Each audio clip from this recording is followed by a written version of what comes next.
Bismillahirrahmanirrahim. Assalamualaikum warahmatullahi wabarakatuh. Alhamdulillahi rabbil alamin. Assalatu wassalamu ala rasulillah Nabiyyina Muhammadin sallallahu alaihi wasallam wa ala ahlihi wa ashabihi wa man walah. Amma ba'd. Jangan melupakan bagian Anda di dunia.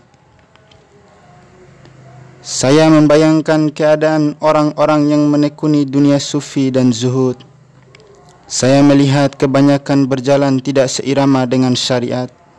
Antara lain karena kurangnya pengetahuan mereka tentang syariat, ataupun karena rasa bangga yang berlebihan dengan kekuatan akalnya, berdalil dengan ayat-ayat Al-Quran, namun mereka tidak memahami artinya, atau dengan hadis-hadis yang sangat diragukan kedudukannya. Misalnya, mereka pernah mendengar ayat Al-Quran, kehidupan dunia tidak lain hanyalah kenikmatan yang menipu.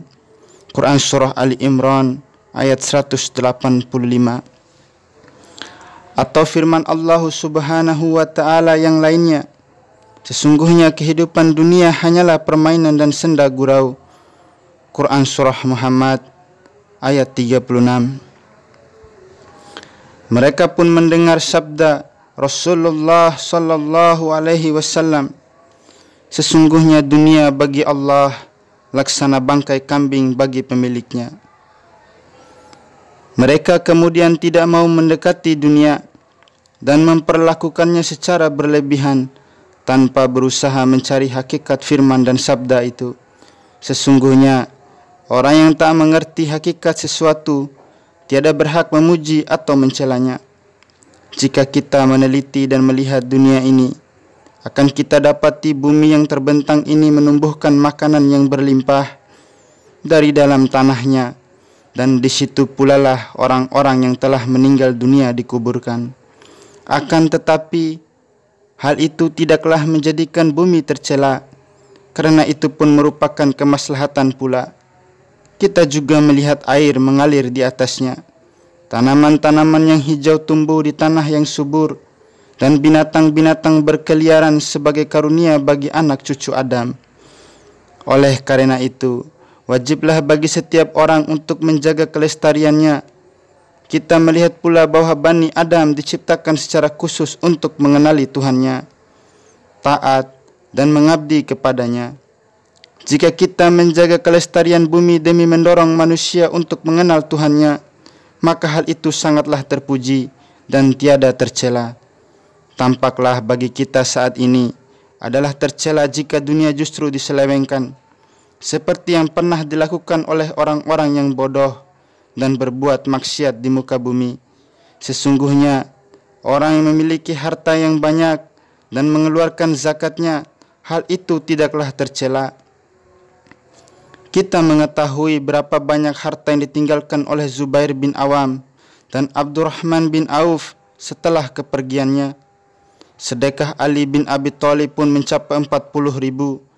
Abdullah bin Mas'ud meninggalkan harta kekayaan sebanyak 90.000. Sedangkan Al-Lais bin Sa'ad penghasilan per tahunnya mencapai 20.000. Sufyan sangat suka berdagang.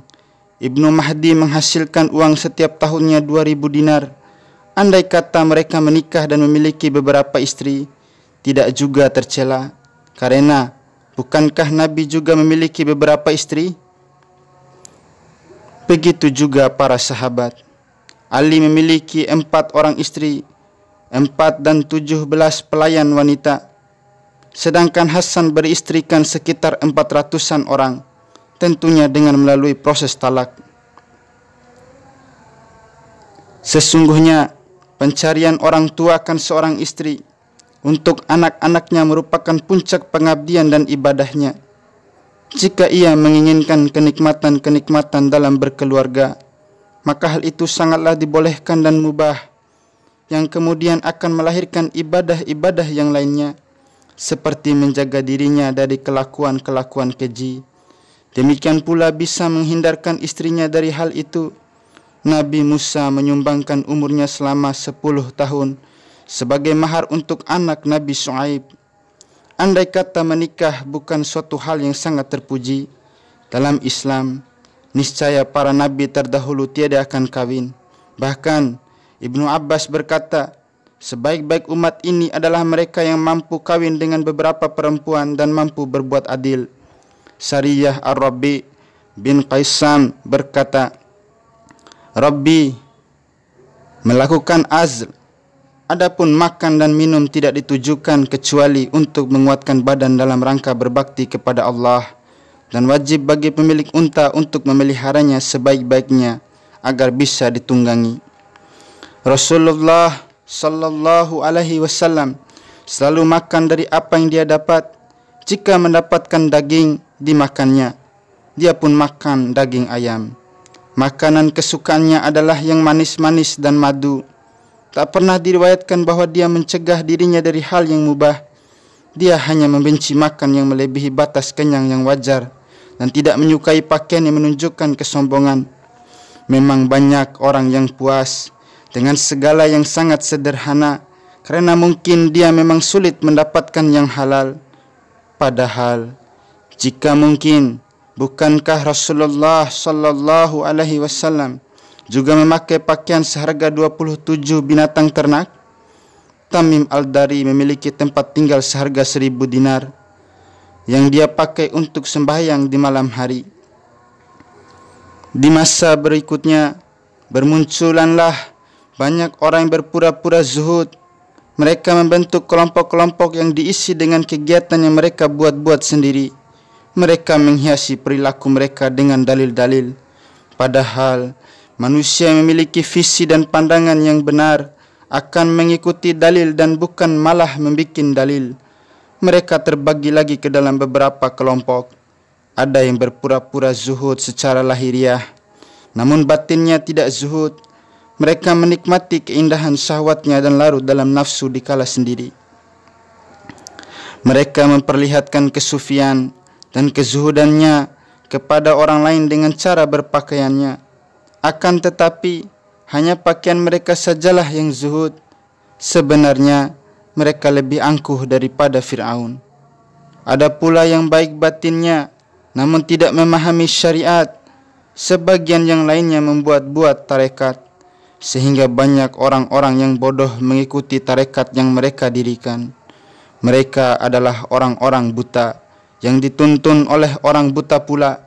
Seandainya mereka melihat masa-masa Rasulullah dan para sahabat terdahulu, tak mungkin mereka ikut tersesat. Orang-orang yang benar-benar mengerti tentang syariat tak akan peduli terhadap orang-orang yang dihormati dalam masyarakat tertentu jika perilaku yang bersangkutan melampaui batas syariat. Mereka bahkan bersikap tegas kepada orang-orang tersebut. Diceritakan, Al-Marwazi bertanya kepada Imam Ahmad, "Bagaimana pendapatmu tentang nikah?" Imam Ahmad menjawab, "Sunnah Nabi."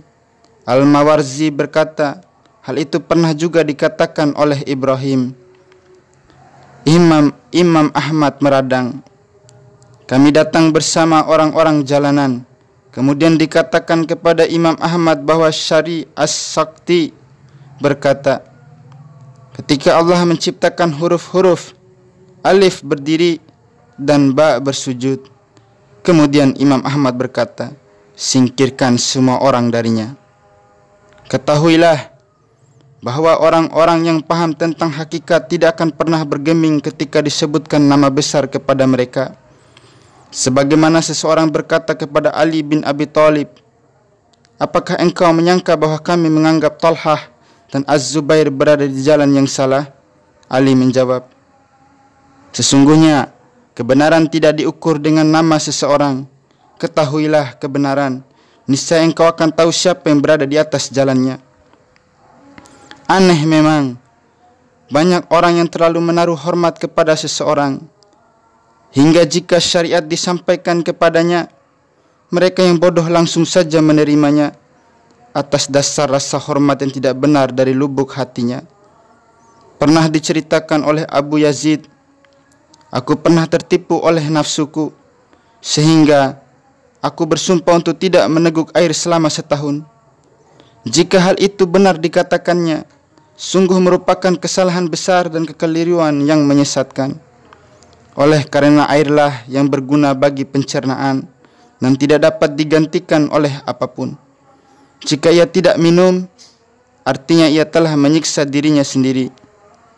Rasulullah selalu minum minuman yang segar karena tahu bahwa badannya bukanlah miliknya dan dia tidak berhak melakukan apapun sekehendak hatinya, kecuali bahwa dia harus berlaku sesuai dengan aturan pemiliknya. Riwayat beberapa kaum sufi menyebutkan, aku berjalan ke Mekah dengan kaki telanjang. Tatkala duri-duri menusuk kakiku, maka aku injakkan duri itu ke tanah dan aku tidak mencabutnya.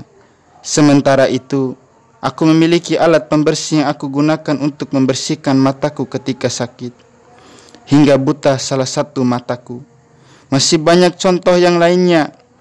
Para ahli kisah banyak bercerita tentang karamah dan mereka membesar-besarkannya di telinga orang-orang awam. Terbayanglah di benak mereka bahwa ahli kisah itu lebih terhormat daripada upaya Imam Syafi'i dan Imam Ahmad. Ya Allah, sesungguhnya yang demikian itu merupakan dosa besar dan aib yang terburuk. Allah berfirman, janganlah kamu membunuh dirimu sendiri. An-Nisa ayat 29. Rasulullah sallallahu alaihi wasallam pun pernah bersabda, sesungguhnya jiwamu memiliki hak atasmu. Dalam perjalanan hijrah bersama Rasul sallallahu alaihi wasallam, Abu Bakar meminta perlindungan kepada Rasulullah hingga dia melihat batu besar untuk berlindung. Dia lalu menggelar tikar di bawah bayangan batu itu. Generasi pendahulu umat ini berpendapat bahwa sikap berlebihan seperti itu bukanlah hal baru. Itu disebabkan oleh dua hal: buta akan ilmu pengetahuan dan dekatnya zaman dengan gaya hidup kependetaan yang meninggalkan banyak kebutuhan duniawi. Seorang ahli kisah menceritakan dalam majelisnya, ada sebuah kaum yang mengadakan perjalanan tanpa bekal makanan dan minuman. Mereka tidak tahu bahwa hal itu sangat buruk, karena sesungguhnya Allah tak perlu diuji. Mungkin saja ada orang bodoh yang mendengar kisah itu kemudian meniru perbuatan tersebut dan akhirnya mati. Dosa orang itu kelak akan dipikul oleh orang yang bercerita tadi. Banyak pula orang yang meriwayatkan dari Zu'annun al-Mishri bahwa dalam suatu perjalanan dia bertemu dengan seorang wanita. Keduanya lalu berbincang-bincang. Mereka lupa akan satu hadis sahih yang berbunyi, tidak dihalalkan bagi perempuan untuk mengadakan perjalanan selama 1 hari 1 malam kecuali bersama mahramnya. Dalam sebuah hadis yang lain dikatakan, sesungguhnya Bani Israel suka berlebihan dalam menyikapi hukum, maka Allah memperketat hukumnya bagi mereka. Betapa banyaknya mereka yang menyuruh orang untuk berlaku fakir, sehingga banyak orang mengeluarkan hartanya beramai-ramai. Pada akhirnya mereka saling bertikai dan saling membenci. Malahan mereka harus meminta-minta kepada orang lain dengan cara mengemis saat mereka sangat membutuhkan. Cobalah bayangkan betapa menderitanya orang Islam yang disuruh menjalani hidup serba berkekurangan. Padahal Rasulullah sallallahu alaihi wasallam bersabda, 1/3 rongga perut itu untuk makanan, 1/3 lagi minuman, dan 1/3 yang lainnya untuk bernafas. Akan tetapi mereka masih belum puas hingga mereka menyuruh untuk terus makan dan minum lebih sedikit. Abu Talib al-Makki menceritakan dalam Qud al-Qulub, dahulu ada kaum yang hanya makan kurma-kurma kecil. Setiap malam mereka memakan kurma-kurma itu. Awalnya aku adalah pengikut mereka, namun kemudian aku jatuh sakit akibat perutku sering kosong. Apakah Anda mengira kisah seperti itu penuh hikmah atau diperintahkan oleh agama? Ketahuilah bahwa anak Adam itu dinilai dari kekuatannya. Jika mereka terlalu mengurangi makan, tubuhnya akan lemah dalam beribadah. janganlah sekali-kali menyatakan bahwa mencari harta yang halal sangatlah mustahil. Oleh karena mencari harta itu wajib, maka wajiblah bagi seseorang untuk berlaku zuhud. Adapun bagi seorang mukmin, cukuplah dengan selalu berusaha untuk mencari harta yang halal dan bukan mencari dari mana asal usul dan sumber harta-harta itu.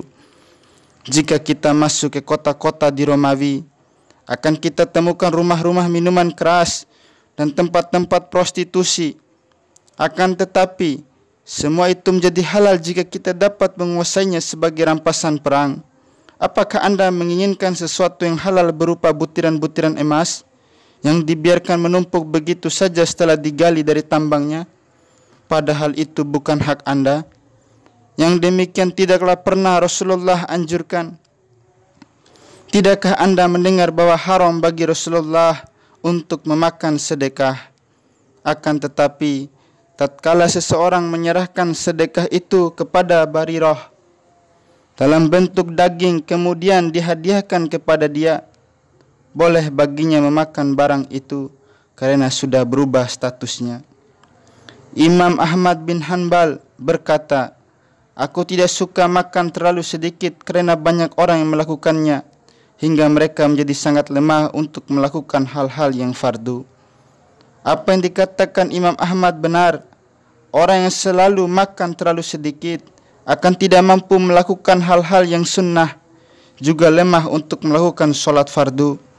Ia juga akan loyo dan tidak mampu berhubungan intim dengan istrinya dan mempertahankan keutuhan rumah tangganya. Ia tidak akan mampu bekerja mencari nafkah untuk keluarganya, serta tak mampu lagi melakukan kebaikan yang pernah dilakukannya sebelumnya. Oleh karena itu, janganlah Anda tertipu dengan hadis-hadis yang menyuruh untuk selalu berlapar-lapar, karena maksud yang disampaikan berupa suruhan untuk melakukan puasa ataupun berperang melawan rasa kenyang adalah sangat memprihatinkan. Adapun mengurangi makan secara terus-menerus tidaklah dibolehkan.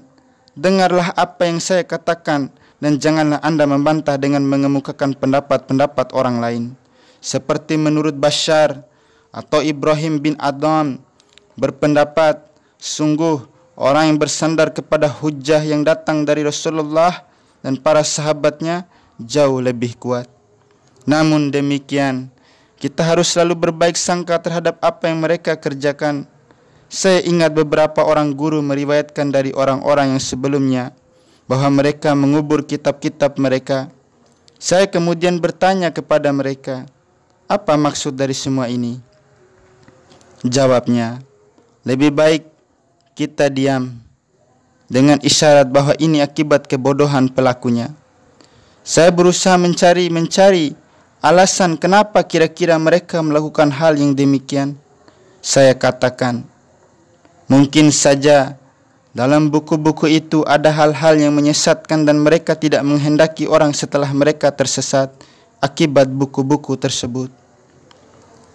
Diceritakan bahwa Ahmad bin Abi al-Hawari mengambil kitabnya lalu dilemparkannya ke laut sambil berkata, engkau adalah sebaik-baik penunjuk jalan bagiku. Kini aku tak lagi membutuhkan penunjuk jalan karena kita telah sampai di tujuan. Jika kita berbaik sangka, hal itu dilakukannya mungkin karena di antara mereka ada yang melakukan suatu pekerjaan yang sebenarnya tidak mereka sukai. Akan tetapi, jika itu merupakan pengetahuan mereka yang sebenarnya, maka saya nyatakan bahwa hal itu merupakan suatu kesalahan yang sangat fatal. Saya menakwilkan semacam itu karena merupakan takwil yang benar dan wajib dilakukan oleh para ulama dan orang-orang yang terhormat. Sebuah riwayat bercerita tentang Sufyan Ats-Tsauri. Sesungguhnya dia telah berwasiat untuk menimbun seluruh kitab miliknya, karena dia menyesalkan beberapa hal yang pernah ditulisnya tentang beberapa kaum. Dia kemudian berkata, aku larut dalam nafsuku untuk berbicara dan mengungkapkan seluruh gejolak pikiranku. Hal itu disebabkan dia menulis tentang orang-orang yang lemah dan tidak bisa diterima periwayatan hadisnya.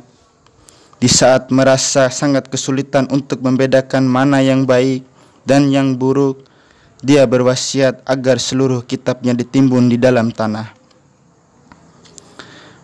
Barang siapa yang merasa memiliki sebuah pendapat namun kemudian membatalkan pendapatnya sendiri, bisa saja ia memendam kitab-kitabnya.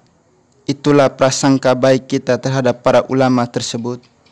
Adapun para mutazahid yang ingin meniru-niru pekerjaan kaum ulama dengan menimbun kitab-kitabnya yang sangat baik dengan alasan agar tidak terganggu ibadahnya, hal itu justru menunjukkan kebodohan mereka. Jika mereka memendam buku-buku itu, sama saja dengan memadamkan lampu-lampu yang memberikan penerangan bagi mereka sekaligus memusnahkan barang-barang yang dihalalkan oleh Allah.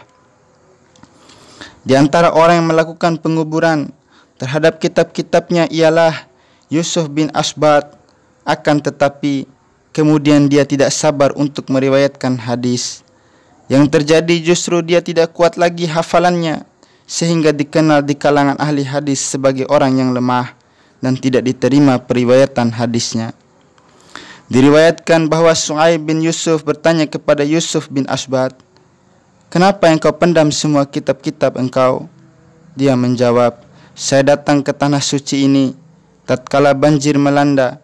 Aku pendam buku-buku itu di dalam air hingga hanyut. Kemudian aku pergi." Su'aib lantas bertanya kepadanya, "Mengapa engkau lakukan itu?" Dia menjawab, "Agar pikiranku tertuju hanya pada satu titik." Al-Uqaili menceritakan bahwa Adam mengatakan sesuatu kepadanya. Saya mendengar Al-Bukhari berkata sebagai sedekah, Yusuf bin Asbat telah mengubur seluruh kitabnya dan kelak dia tak ingat lagi apa yang ada di dalam kitab-kitabnya. Saya menegaskan, kitab-kitab yang dipendamnya adalah kitab-kitab yang sangat berguna, namun kurangnya ilmu yang dia miliki telah menggiringnya untuk melakukan hal-hal yang melewati batas tersebut, yang menurutnya adalah kebaikan, padahal itu merupakan tindakan yang jahat sekali. Sekalipun kitab yang dikubur adalah karya Sufyan Ats-Tsauri, yang di dalamnya banyak orang-orang lemah yang mungkin sulit dibedakan, adapun alasan ingin memusatkan perhatiannya pada satu titik tidaklah tepat. Lihatlah bagaimana suatu kebodohan memberikan dampak yang sangat buruk bagi orang-orang yang sebenarnya ingin berbuat baik. Dalam beberapa riwayat disebutkan, ada beberapa orang yang kita anggap orang besar dan sering kami kunjungi. Suatu kali mereka berdiri di tepi sungai Dajlah. Kemudian mereka berhadas kecil dan bertayamum. Dikatakan kepadanya, "Bukankah engkau dekat dengan air? Lalu kenapa engkau bertayamum?" Dia menjawab, "Aku khawatir tidak dapat mencapainya." Meskipun hal itu menunjukkan pendeknya harapan orang tersebut, namun jika para ahli fikih mendengar perkataan itu, pastilah mereka mencemoohnya. Karena tayamum sah jika benar-benar tidak ada air. Jika air tersedia, gerakan tangan dalam tayamum menjadi sia-sia. Jika disebutkan ada air, sebenarnya bukan berarti bahwa air itu ada di samping orang yang terkena hadas. Bahkan, jika air itu berada dalam jarak beberapa depa, tetap dianggap ada. Saat itu, tak boleh bertayamum.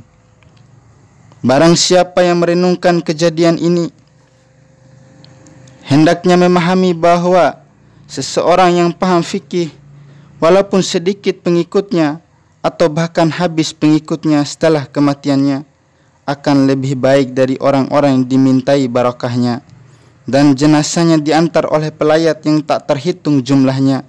Tidakkah ia disebut manusia karena ia berhak untuk diikuti? Ataupun orang yang faqih yang mengerti tentang syariat yang berfatwa dengan ilmunya? Kita berlindung kepada Allah dari kebodohan dan sikap membesar-besarkan orang-orang terdahulu dengan cara membabi buta dan tanpa dalil. Seringkali orang yang minum air lebih awal biasanya menyangka bahwa semua air yang lain kotor. Bencana yang terbesar adalah mabuk dengan pujian orang-orang yang sangat tidak mengerti, sebagaimana yang pernah dikatakan Ali bin Abi Thalib, Seringkali telapak kaki nenek moyang tidak mewariskan cara berpikir yang benar di dalam benak orang-orang yang bodoh. Kita mendengar dan melihat bagaimana orang-orang awam memuji-muji seseorang hingga mengatakan, ia tidak tidur malam, tidak pernah makan, tak pernah tahu menau tentang istrinya, tak mengenyam kenikmatan dunia, badannya kurus kering dan tulang-tulangnya telah menonjol. Karenanya, ia kini tak mampu lagi solat sambil berdiri. Mereka lebih baik dari ulama yang makan dan minum. Demikianlah kadar ilmu mereka. Jika mereka memahami, andai kata dunia dikumpulkan dalam sesuap makanan, lalu disantap oleh seorang alim yang mengabarkan sesuatu tentang Allah dan mengajarkan syariatnya, kemudian menuntun manusia kepada jalannya yang benar, hal itu lebih baik daripada seorang ahli ibadah yang bodoh, yang hanya beribadah sepanjang hidupnya. Ibnu Abbas pernah berkata, seorang fakih lebih ditakuti setan daripada 1000 orang ahli ibadah yang bodoh. Barang siapa yang membaca dan mendengar kata-kata saya ini, janganlah sekali-kali menyangka bahwa saya memuji-muji orang-orang yang tidak mengamalkan ilmunya. Yang saya puji adalah orang-orang yang mengamalkan ilmunya, yang tahu apa yang harus dikerjakan untuk kepentingan dirinya. Kita melihat Imam Ahmad bin Hanbal tetap melakukan perbaikan-perbaikan meski dia tidak memiliki kekayaan yang melimpah. Demikian pula Sufyan Ats-Tsauri yang terkenal wara', Malik yang teguh agamanya, Syafi'i yang kuat ilmu fikihnya. Sangatlah tidak terpuji jika seseorang menuntut orang lain berbuat sesuatu yang mampu dikerjakan oleh orang lain, namun dia sendiri tidak mampu melakukannya. Setiap orang tahu apa yang mesti dilakukannya. Rabi'ah al-Adawiyah pernah berkata, jika kebaikan hatimu ada dalam makanan yang manis-manis dengan campuran madu, makanlah. Janganlah Anda mengira bahwa itu gambaran tentang zuhud. Sebab bisa saja seseorang yang memang memiliki nikmat berlimpah, namun tak pernah menikmatinya. Akan tetapi, yang dimaksud di sini adalah demi sebuah maslahat. Anda tahu bahwa tidak semua jasad manusia mampu bertahan dengan makanan apa adanya, terutama yang banyak bekerja dan menguras pikiran, atau orang yang memang lama menderita kefakiran. Sesungguhnya, jika ia tidak merawat badannya, ia akan meninggalkan kewajiban-kewajibannya. Itulah beberapa hal yang ingin saya terangkan dari berbagai kasus dan kejadian yang sempat saya rekam dalam pikiranku dan sempat terlintas dalam benak saya. Allah lah pemilik nikmat dan pemberi rahmat.